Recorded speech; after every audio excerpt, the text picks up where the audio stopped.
참 좋으신 우리 주님의 은총이 오늘 이 새벽에도 기도의 자리에 서신 교우 여러분 모두와 함께 하기를 기원합니다. 오늘 우리가 함께 읽은 본문 말씀에는 세례 요한의 죽음에 관해 기록되어 있습니다. 여러분 잘 아시는 것처럼 세례 요한은 그 누구보다 앞서 예수님의 오실 길을 예비했던 사람이었습니다. 그는 광야에 외치는 자의 소리가 되어 사람들 앞에서 회개를 선포하고 물로 세례를 주었습니다. 그때 예수님도 친히 갈릴리 나사렛으로부터 와서 요단강에서 그에게 세례를 받으셨지요. 여자가 낳은 자 중에서 이 요한보다 큰 자가 없다고 예수님께서는 말씀하셨거니와 요한은 당대의 많은 이들에게 참 존경받는 인물이었습니다. 그도 그럴 것이 요한에게는 그 어떠한 위선이나 거짓도 없었고 누구 앞에서나 당당하고 올곧게 처신했기 때문입니다. 예컨대 그는 자신을 일컬어 예수님의 신들매를 감당하기에도 부족하다며 자신을 낮추었지만 유대 사회의 지도층인 바리새파와 사두개인들을 향해서는 독사의 자식이라며 거침없이 꾸짖었습니다. 뿐만 아니라 세례 요한은 당시 갈릴리와 베레아의 분봉왕이었던 헤롯 안티파스가 자신의 이복 형제인 헤롯 필립의 아내이자 조카 헤로디아를 자기 아내로 취한 일을 두고 그것이 옳지 않은 것이라며 공공연히 책망했습니다. 그리고 이 일로 세례 요한은 옥에 갇히게 되죠. 하지만 그렇게 요한을 옥에 가두고도 분봉왕 헤롯의 마음은 편치가 않았습니다. 왜냐하면 그에게는 세례 요한을 향한 이중적 감정이 있었기 때문이죠.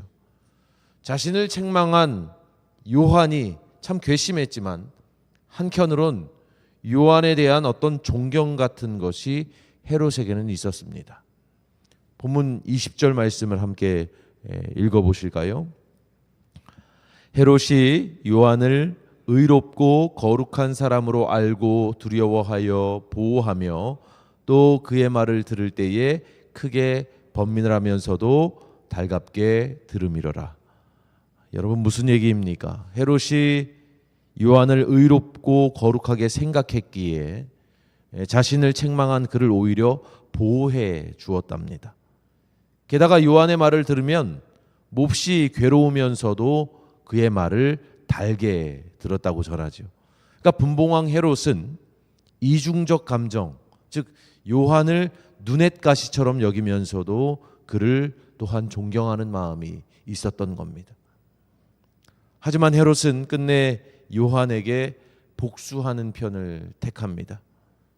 물론 그것은 완전한 자의가 아니라 타의, 곧 그의 아내인 헤로디아의 모략에 의한 것이었지만 어쨌거나 요한을 죽이기로 최종적으로 결정한 것은 헤롯 자신이었습니다. 이와 같은 헤롯의 결정은 오늘 우리에게 시사하는 바가 분명히 있습니다. 영적인 차원에서 말이죠. 생각해보면 우리도 살면서 누군가에게 이중적 감정을 가질 때가 있습니다. 미워하면서도 사랑하고 증오하면서도 존경하는 양가적 감정을 우리는 가지고 살아가죠. 그것이 바로 알다가도 모를 인간의 복잡한 마음입니다. 그런데 문제는 우리가 종종 이 이중적 감정의 기로에서 선을 택하기보다 악을 택하곤 한다는 것입니다.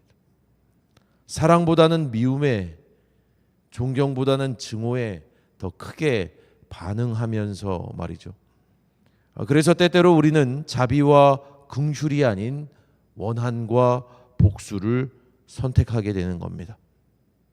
헤롯의 결정은 바로 그것을 보여주는 전형적인 사례입니다. 그는 존경하며 두려워하던 세례 요한을 끝내 제거하였습니다. 그렇게 그는 악한 편을 택하였습니다. 세례 요한의 거룩한 말을 듣지 않고 헤로디아의 사악한 요구를 들어줌으로써 말입니다. 그러나 하나님의 사람은 이중적 감정 사이에서 곧 미움과 사랑, 증오와 존경의 골짜기에서 한사코 선을 택하는 사람이어야 합니다. 거룩한 말에 더 귀를 기울이고 사악한 요구에는 끝내 응하지 않음으로써 말입니다. 그것이 바로 이스라엘 백성을 향해서 생명을 택하라고 말씀하셨던 하나님의 참뜻일 것입니다. 우리는 정말로 악이 아니라 선을 택하고 죽음이 아니라 생명을 택하고 죽이는 길이 아니라 살리는 길을 택해야 합니다. 그것이 하나님의 뜻입니다. 오늘 본문 말씀은 이와 같이 우리로 하여금 분봉왕 헤롯을 반면교사로 삼게 하지만 또 한편으로는 세례 요한의 죽음에 대해서도 생각하게 합니다.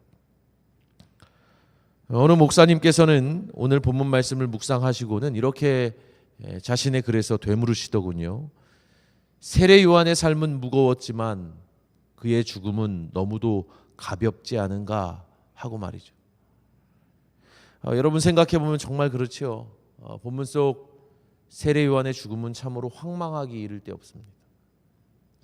그는 가장 잔인한 방식으로 처형당하며 너무나도 무력하게 자신의 생을 마감합니다. 성경을 읽으면서 우리는 하나님의 반전과 역전을 꿈꾸곤 하지만 오늘 본문 속 세례 요한의 죽음 앞에서 하나님은 침묵하십니다. 히브리서의 말씀처럼 한 번 죽는 것이 사람에게 정해진 것이라지만 우리가 만일 세례 요한이라면 이러한 죽음을 참으로 납득하기 어려울 것입니다. 하지만 곰곰이 생각해 보면 그것이야말로 세례 요한의 길, 곧 그의 숙명이었음을 우리는 이해할 수 있습니다. 세례 요한, 그의 일생은 예수님이 오실 길을 예비하는 것이었고 그의 죽음마저도 예수님의 죽음을 예비하는 것이었습니다. 그래서 억울하고도 무력한 그의 죽음은 예수님의 십자가 순환과 죽음의 오버랩 되는 것입니다. 여러분 그렇게 세례 요한은 죽을 때까지 늘 예수님께 비끄러매어진 인생을 살았습니다. 출생에서부터 죽음에 이르기까지 세례 요한의 삶은 예수님께 묶여진 인생이었습니다. 저는 이것이 비단 세례 요한뿐 아니라 그리스도를 따르는 우리 모두가 추구하고 또 바라야 할 인생임을 오늘 이 새벽에 깨닫습니다. 우리는 세례 요한처럼 내가 죽는 길을 택해야 합니다. 내가 깨지고 내가 부서지고 내가 낮아지는 길로 나아가야 합니다. 그것이 예수께서 기뻐하시는 길이기 때문입니다. 그런가 하면 우리는 헤롯처럼 죽이는 길을 택해서는 안 됩니다. 내가 안전하고 내가 강해지고 내가 높아지기 위해 누군가를 희생하는 길을 가서는 안 됩니다. 그것은 사단이 좋아하는 길이기 때문입니다. 여러분 바로 이처럼 오늘 본문 말씀을 통해 주시는 성령의 확실한 메시지를 붙잡고 오늘도 헤롯이 아니라 세례 요한의 길을 힘있게 걸어가는 저와 여러분 모두가 되기를 살아계신 주님의 이름으로 축원합니다. 기도하겠습니다. 하나님, 우리는 예수를 믿고 따르는 이 신앙의 여정에서 헤롯의 길이 아니라 세례 요한의 길을 갈 수 있도록 주님 붙잡아 주시옵소서. 우리는 내가 살기 위해 다른 이를 죽이는 것이 아니라 다른 이를 살리기 위해 내가 죽는 길을 분명히 택할 수 있도록 주님 인도하여 주시고 그와 같은 십자가의 길을 우리도 이 사순절의 순례 여정을 걸어가며 담당할 수 있도록 주님 인도하여 주시옵소서. 하나님, 이 시간, 이 새벽 시간에 다시 한번 주님 앞에 무릎을 꿇습니다.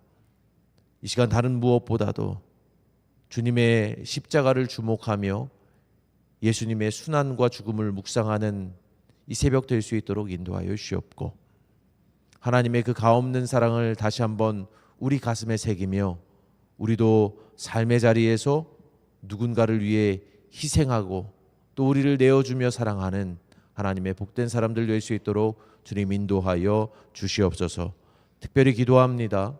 사랑하는 우리 지체들 가운데 몸과 마음이 아파 병져 누운 이들을 주님 기억하여 주시고 이 새벽에 저들의 병상 가운데 찾아가 주시어 위로와 치유의 능력을 저들의 병상에서 하나님 아버지여 발하여 주시며 다시금 소망 되신 주님을 바라보며 다시금 힘있게 삶의 자리로 나아가 설 수 있도록 강건토록 주님 역사하여 주시옵소서.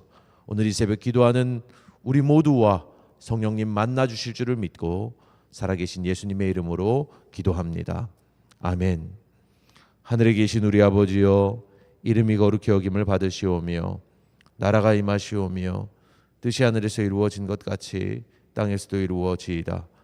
오늘 우리에게 일용할 양식을 주시옵고 우리가 우리에게 죄 지은 자를 사하여 준 것 같이 우리 죄를 사하여 주시옵고 우리를 시험에 들게 하지 마시옵고 다만 악에서 구하시옵소서.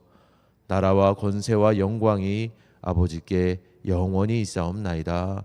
아멘.